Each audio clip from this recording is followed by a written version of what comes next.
우리가 어떤 병을 앓거나 아팠다가 회복이 될 때 제일 먼저 나타나는 현상 중에 하나가 뭐냐면 입맛이 돌아오는 것입니다. 오랫동안 앓았어도 입맛이 돌아오면 이제 나아가는구나. 이 사람이 뭔가 잘 먹고 소화시킬 수 있다는 건 우리 몸의 기능들이 정상이 되어져 가고 있다는 능력일 것입니다. 저는 하나님의 권능은 바로 그 입맛이 돌아오는 것과 같다는 생각이 들어요.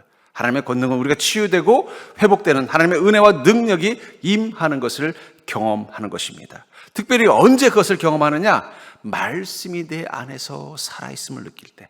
마치 입맛이 돌아와. 여러분, 아무리 맛있는 음식이 있어도 입이 깔깔하면 어떻게 돼요? 못 먹는 거예요. 저희 어머님이 좀 아프셨을 때 입맛을 잃으셨어요. 그래서 뭘 드려도, 좋은 거 사다 드려도 제대로 못 드시는 거예요. 입이 깔깔해서 못 먹겠다는 거예요. 그래도 어느 날 그런 거예요. 옛날에 자기 어머님 고향, 동네에 살던 동네에 매운 아구찜집을 있었는데 그 집 아구찜을 저희 어머님이 그렇게 좋아하셨어요. 그래서 갑자기 그 생각이 났나 봐요. 그 집 아구찜이 참 맛있었는데. 그래서 제가 그래요? 그러면서 이제 가기 전에 들려서 사가지고 가서 먹더니 그걸 맛있게 드시더라고요. 그러더니 건강이 다시 회복이 되는 것을 보게 된 적이 있습니다. 마찬가지라는 거예요. 내가 정말 회복되고 있는 시간인가 아닌가를 어떻게 알 수 있느냐? 내 안에 말씀이 살아있기 시작하면, 그 말씀이 꿀송이처럼 달아지기 시작하고 그 말씀에서 힘을 얻기 시작하면 뭘 말하는 거예요? 내가 지금 회복되고 있다는 거예요. 그러니까 여러분, 삶이 어려워지기 시작하면 나타나는 증상 중에 하나가 뭐예요? 말씀이 안 들리기 시작한다는 거예요. 이상 어느 순간 말씀이 안 들어와요. 자꾸 딴 생각만 내 마음을 지배해요. 그럼 뭐예요? 뭔가 내 삶에 위기가 온다는 증거가 될 수도 있다는 것입니다. 오늘 본문의 내용은 이런 것이죠.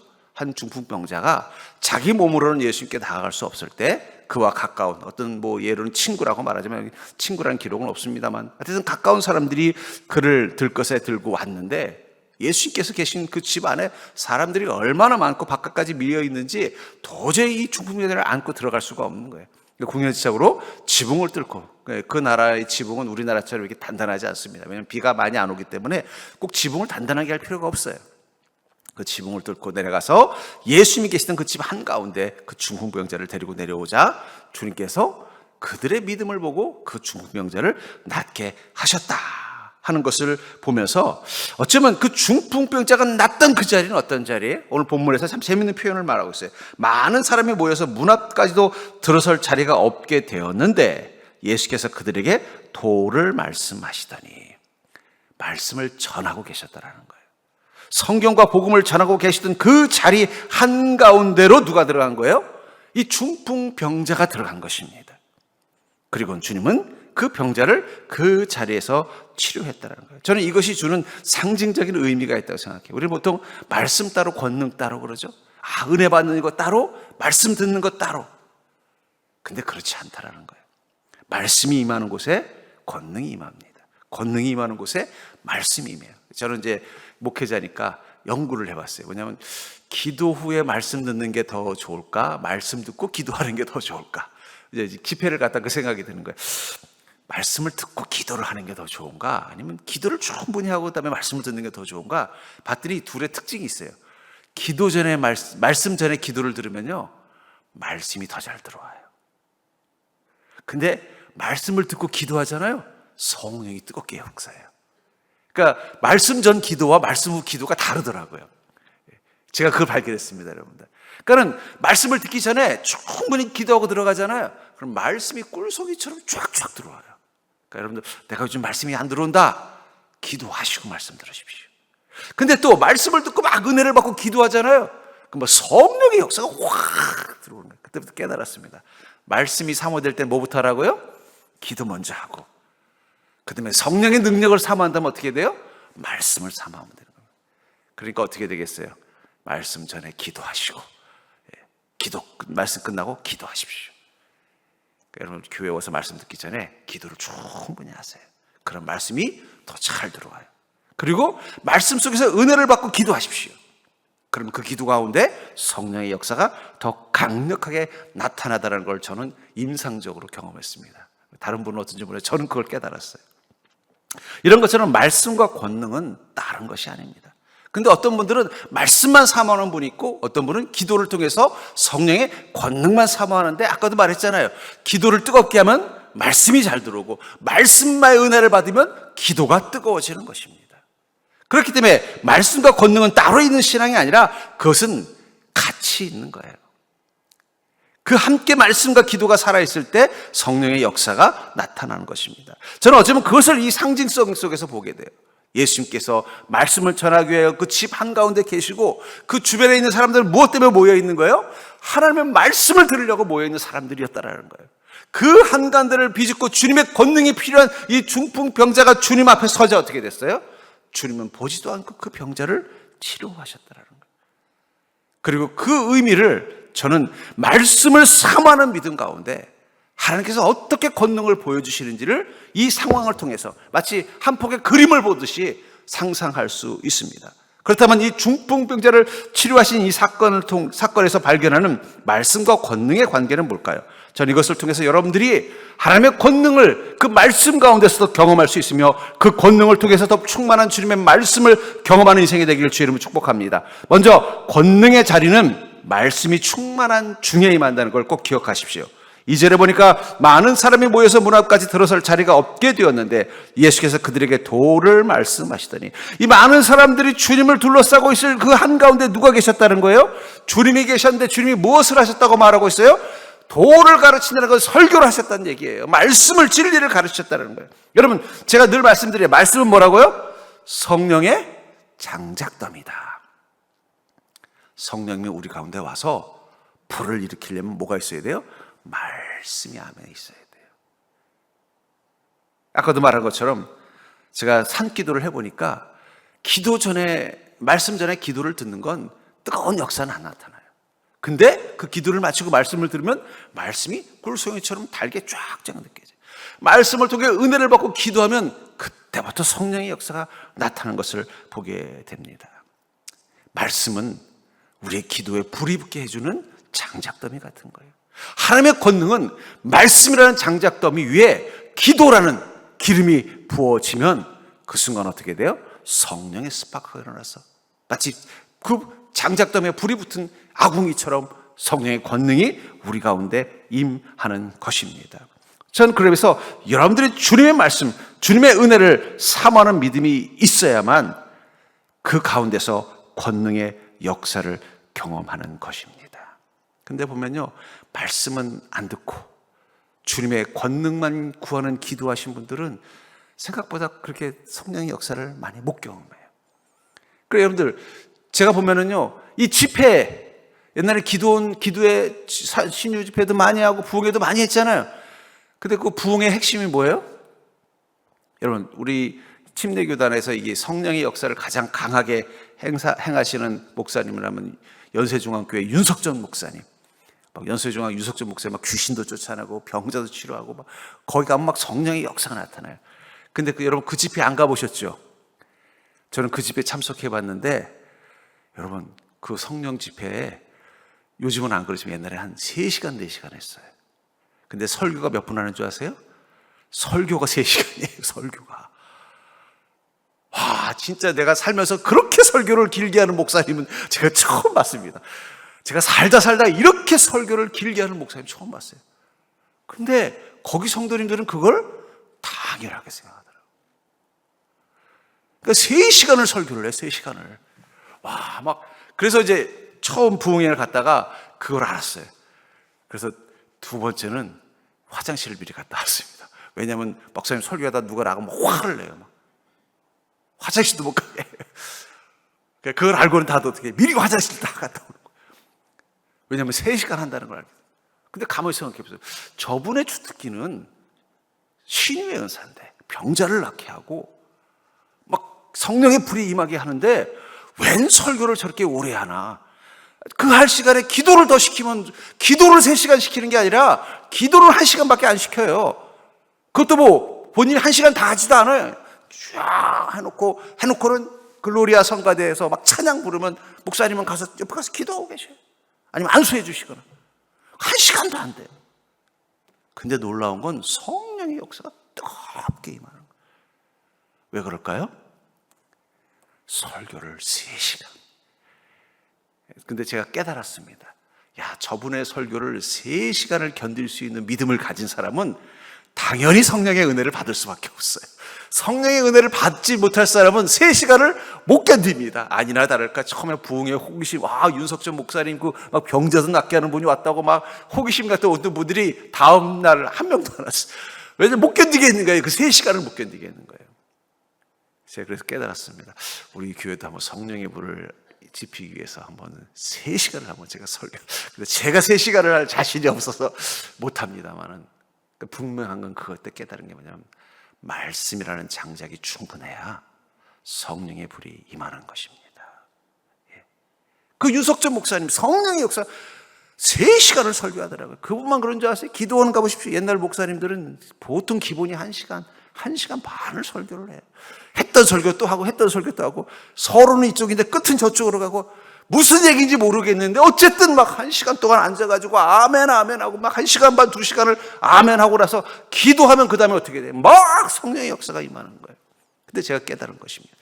말씀이 내 안에 충만해야 성령의 불이 강력한 거지. 아이고 말씀은 쏙 빼고 기도만 절대 강력한 기도의 은혜 못 누리게 돼 있어요.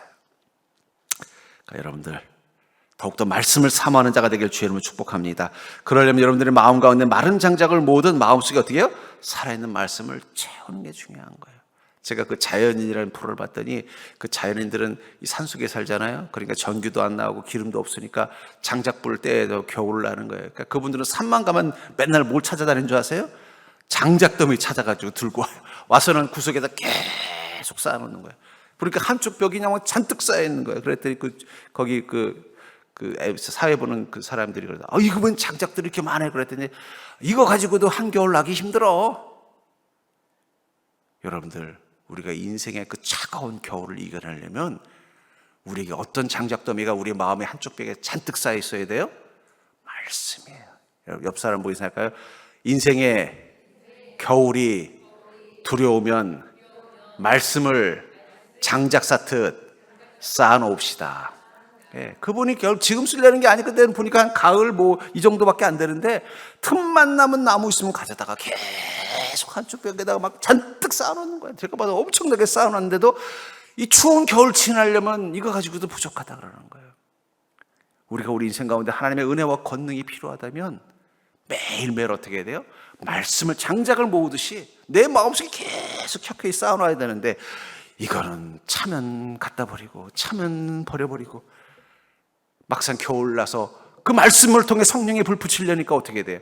없으니까 그때부터 불이 나게 말씀을 사모하고 구하면은요, 그럼 겨울 다 지나가는 거예요.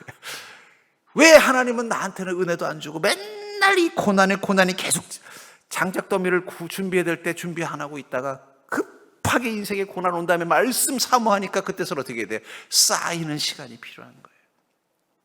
전 그러면서 여러분들 평소 때문에 말씀을 사모하는 믿음 되기를 주님으로 축복합니다. 내가 정말 성령의 권능이 필요하면요, 아직도 내가 말씀이 부족하구나. 그 말씀을 내 마음속에 쌓여야 돼요. 듣기만 하고 사라지면 안 돼요. 계속 쌓여야 됩니다. 전 여러분들이 그 말씀이 여러분들 안에 충만한 자가 될 수 있길 주님으로 축복합니다. 그렇기 때문에 말씀의 가장 깊은 곳에 하나님의 권능이 나타나기 시작하는 것입니다. 4절에 보니까 무리들 때문에 예수께 데려갈 수 없으므로 그 계신 곳에 지붕을 뜯어 구멍을 내고 중풍병자가 누운 상을 달아 내리니, 이 장면을 보고 어떤 사람들은 그래 주님의 은혜를 누리려면 염치고 물고 없어, 그냥 무조건 앞으로 가야 돼. 물론 그렇게 말하는 옛날에 부흥사님들이 있어요. 앞자리 와서 내 침을 받아야 구원을 성령의 역사가 있는데 그러는데 저는 이 문장을 그렇게 이해되지 않습니다. 예수님께서 그렇게 하셨으면 그 다음부터 어떤 일이 났을까요? 예수님께서 있을 때마다 막 지붕 다 뜯고 난리가 났을 거예요. 아까도 말했지만 말씀을 듣는 자리를 상징하는 것입니다. 어쩌면 주님께서 그 말씀을 오랫동안 전할 때 그 주변에 있었던 사람들은 어떤 사람들일까요? 그 말씀을 사모하는 자들일 거예요. 말씀에 관심이 없었던 사람들은 슬슬 어떻게 돼요? 밖으로 나가기 시작했을 거예요. 왜냐하면 사람들이 집안에 꽉 찼죠. 문 밖에서도 그 말씀을 들으려고 귀를 기울이고 있는 사람들이 있는데 다른 종류의 사람들은 거기 어떻게 틈이 낄 틈이 없는 거예요. 그 한가운데 이 중풍병자를 데리고 들어갔을 때 그것은 주님의 말씀 한가운데 권능이 있다는 걸 믿었기 때문입니다. 마르다가 어느 날 갑자기 예수님을 대접하기 위해서 주방에서 일을 하다가 갑자기 부하가 났어요. 나만 이런 고생을 하는 거야. 마리아는 도대체 어디 간가 해봤더니 예수님 옆에 앉아서 어떻게 해요? 말씀을 열심히 듣고 있는 거야. 볼멘 소리를 하면서 예수님, 그 마리아 좀 나와서 나랑 좀 주방 일 좀 하라고 좀 하세요. 그랬더니 예수님이 뭐라 그래요? 너는 너 좋은 거 해라. 그래서 마리아를 못 가게 하셨어요. 왜 그랬을까 생각해봤어요. 봉사보다 말씀이 더 중요하다? 아니에요. 그런 뜻이 아니에요. 말씀이 기본이 되어야 된다는 거예요. 말씀이 내 안에 기본으로 돼야 봉사를 해도 그 봉사가 주님을 기쁘시게 하는 봉사가 되고 그 섬김이 성령의 역사심이 나타나는 거예요. 옛날에 경배와 찬양이 한참 막 찬양의 붐을 일으킬 때 저도 그걸 사모해서 목요일마다 저 온누리교회에 있는 경배와 찬양을 갔어요. 가면요 전철역에 보면 다 젊은 애들이에요. 다 어디 가나 봤더니 거기 가는 애들이에요. 내리자마자 막 서로 뛰어가요. 무슨 요즘 인기 있는 가수가 누군가 잘 모르겠지만 하여튼 예를 들면 저기 누구죠? 세계적인 가수들 생각이 갑자기 안 나네. 예? 하여튼 있다고 가정할게요. 그 가수 온 것처럼 막 뛰어가더라고요. 그래서 저도 같이 뛰었어요. 뛰었더니 보니까 앞자리에 앉으려고 막 아니라더니까 조금 꾸물럭거렸더니 1층은 다 차고 2층이 구석에나 가야 자리가 있을 정도. 나중에 늦게 온 친구들은 늦게 온 것도 아니에요. 예배 시간 전인데 들어갈 자리가 없어 밖에서 있는 거예요. 그리고는 이제 앞에서 막 찬양하는데 막 뜨겁게 찬양하고 기도했어요. 그리고 찬양이 딱 끝나고 하세 목사님이 설교하려고 딱 섰더니 기도하는 순간 3분의 1이 싹 가버렸어요. 하세 목사님이 화를 내면서 찬양만 드리고 가는 게 그게 무슨 예배냐고. 진짜로 그랬다니까요. 제가 보니까 3분의 1이 쑥 기도하는 순간 3분의 1이 싹 빠져나가 버린 거예요. 그때 깨달았습니다. 찬양만 듣고 가는 게 그게 무슨 예배예요. 그 하세 목사님 막 화를 그게 무슨 예배냐. 말씀을 듣고 기도를 하고 가야지. 근데 우리가 그럴 수 있어요. 어느 순간 말씀에는 귀를 닫고 자신이 좋아하는 영적인 것에만 관심 갖고 봉사면 봉사, 찬양이면 찬양, 기도면 기도 그것에만 관심을 갖고 거기만 집중하다가 그거 끝나고 나면은 자신이 교회에 머물 이유를 잊어버렸다고 생각할 수 있더라고요. 근데 아닙니다. 말씀은 모든 것의 기본이에요. 기본. 말씀이 없이 찬양하면 그 찬양엔 성령의 역사가 나타나지 않습니다. 말씀이 없이 섬기면 그 말씀에는 부작용이 많아요. 말씀 없이 기도하면 그 기도는 내가 기도한 만큼의 응답이 임하지 않습니다. 어떨 때 가장 강력하게 은혜를 받느냐? 말씀의 가장 중간. 어쩌면 저는 이 중풍병자를 쥐붕을 뜯어서까지 예수님 옆으로 모시고 온 것. 그것은 단순히 좀 무슨 일이 있어도 고쳐달라는 메시지가 아니라 주님의 말씀이 계신 그 가장 깊은 곳에 있는 신앙 되게 해달라는 거예요. 어떤 사람들 보면은요, 자기 인생의 문제를 가지고 주님께 은혜를 구하러 달려옵니다. 그래서 기도원에도 가고 집회도 참석해서 그곳에서 은혜를 경험할 때 나타나는 첫 번째 증상이 뭐냐? 병 나으려고 왔는데 그것보다 주님의 말씀에 더 관심을 갖게 되는 순간이라는 거예요. 끝까지 나는 무슨 일이 있어도 이 병 낫게 해주시옵소서 하는 사람들은 생각보다 응답이 빨리 안 와요. 나 이 병 낫게 해줄 줄 믿습니다 하고 기도하고 있는데 어느 순간 내가 병 나으려고 왔다는 걸 까먹게 잊어버리고 주님 말씀 들으면서 아멘 아멘 하는 사람들이 병이 더 빨리 낫더라고요. 왜 그럴까요? 말씀이 하나님의 권능의 가장 기본이기 때문에. 그래서 제가 이렇게 보면요, 저분은 곧 성령님이 임할 거라는 걸 느낄 때, 성령의 역사가 나타날 거라고 믿는 가장 첫 번째 증상이 뭐냐? 깊은 말씀에 빠질 때예요. 깊은 말씀에 빠진다는 건 말씀이 나를 지배하는 거예요. 내 생각을 지배하고 내 마음을 지배하고 내 의지를 지배하는 것입니다. 말씀이 내 안에 꽉 차면요, 마치 그 떨기나무에 불이 붙는 것처럼 성령의 불이 내 안에서 피우지도 않았는데 확 올라요. 누가복음 24장 32절에 보면은 엠마오로 가던 두 제자들이 예수님께서 부활하셨다는 사실을 알지 못하고는 가고 있다가 예수님이 옆에서 함께 동행하게 됩니다. 근데 아마 예수님께서 그들의 눈을 가려서 예수님인 줄 못 알아보게 하셨던 것 같아요. 그리고 가면서 어떻게 돼요? 성경 말씀에 대해서 이야기를 나누게 된 거예요. 그 장면을 이렇게 말합니다. 그들이 서로 말하되 길에서 우리에게 말씀하시고 우리에게 성경을 풀어주실 때 우리 속에서 마음이 뜨겁지 아니하더냐. 엠마오로 가던 이 사람들, 이 제자들, 예수님을 버리고 돌아가던 이 제자들이 다시 마음의 성령의 불로 뜨거워진 순간이 뭐라고 말하는 거예요? 예수님이 하시는 그 말씀, 같이 동행하면서 들은 그 말씀이 내 마음에 잃어버린 성령의 불을 다시 회복시켜 준 거예요. 그랬더니 어떻게 되다고 말했어요? 그들이 다시 예루살렘으로 돌아간 것입니다. 여러분들, 주님의 말씀이 내 안 속에 살아있어야 내 안에 성령의 불이 나를 뜨겁게 하는 성령의 자연 발화가 일어나는 것입니다. 전 그런 의미에서 여러분들 생각에 말씀이 떠나지 않는 순간을 한번 경험해 보세요. 하루 종일 계속 그 말씀이 내 마음속에서 떠나지 않는 것. 그것을 경험한 사람만이 성령의 움직임을 느끼게 되는 거예요. 왜냐하면 말씀이 떠나지 않는다는 건 뭘 말하는 거예요? 성령이 내 안에서 강력하게 역사하시는 거예요. 성령이 움직이기 시작하면 그때부터 성령님의 권능이 우리 삶 가운데 나타나는 것입니다.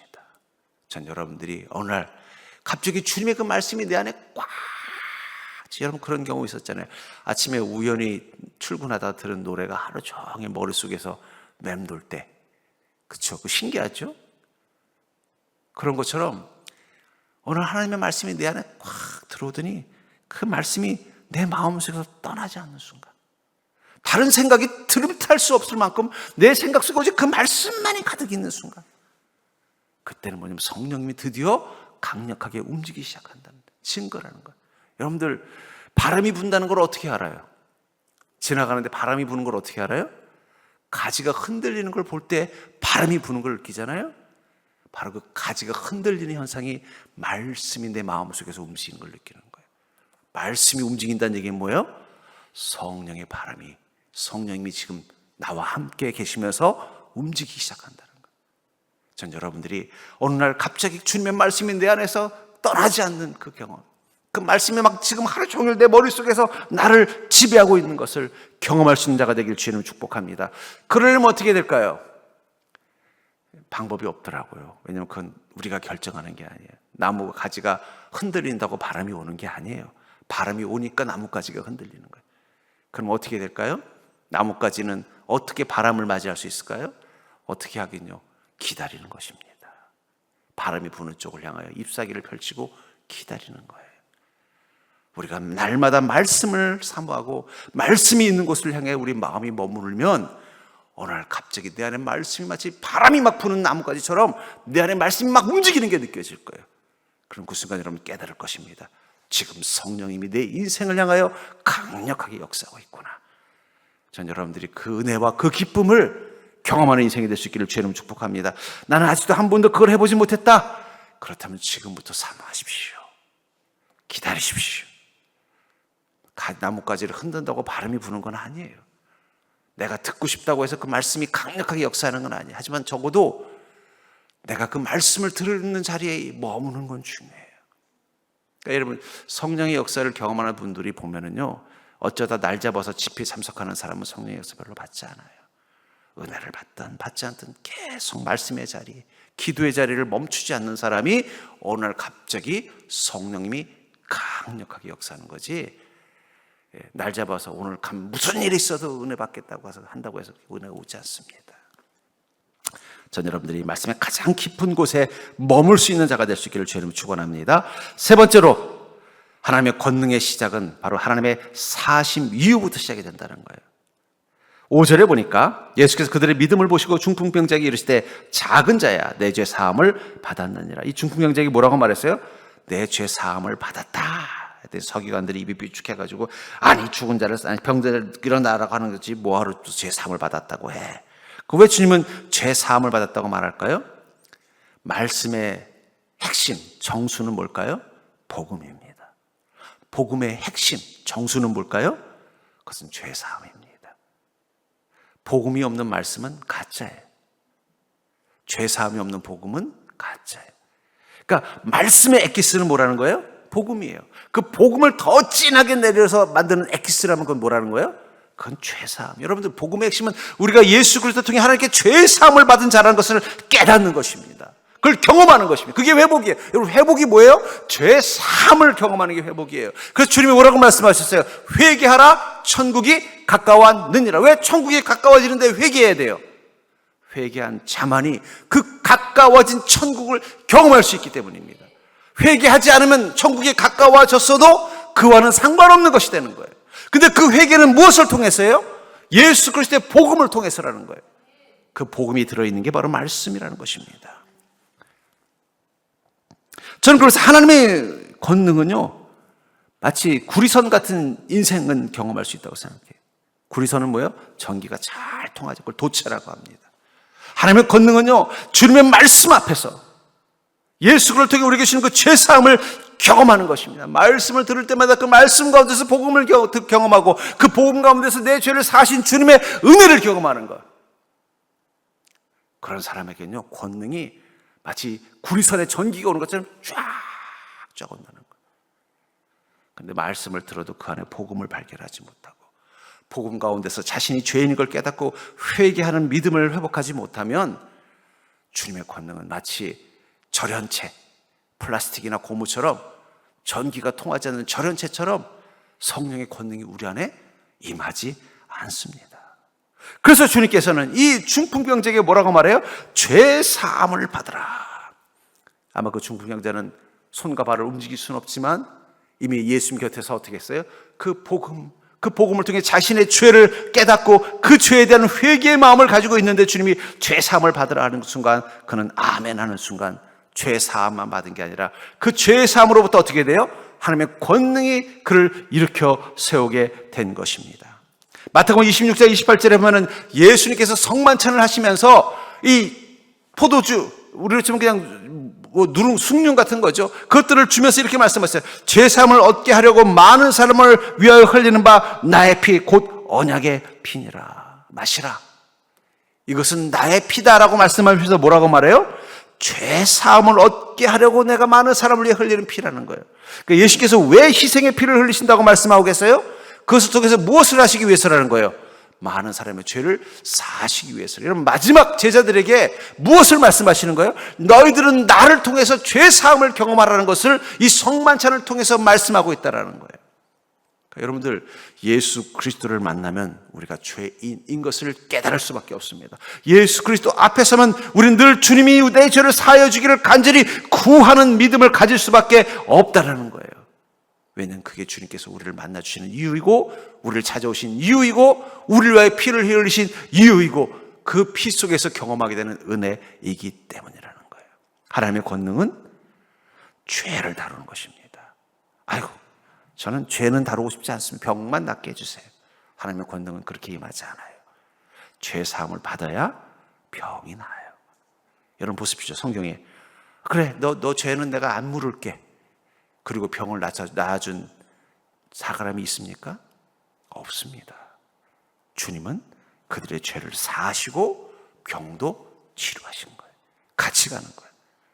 죄 없는 자에게 병을 낫게 하신 적은 없습니다.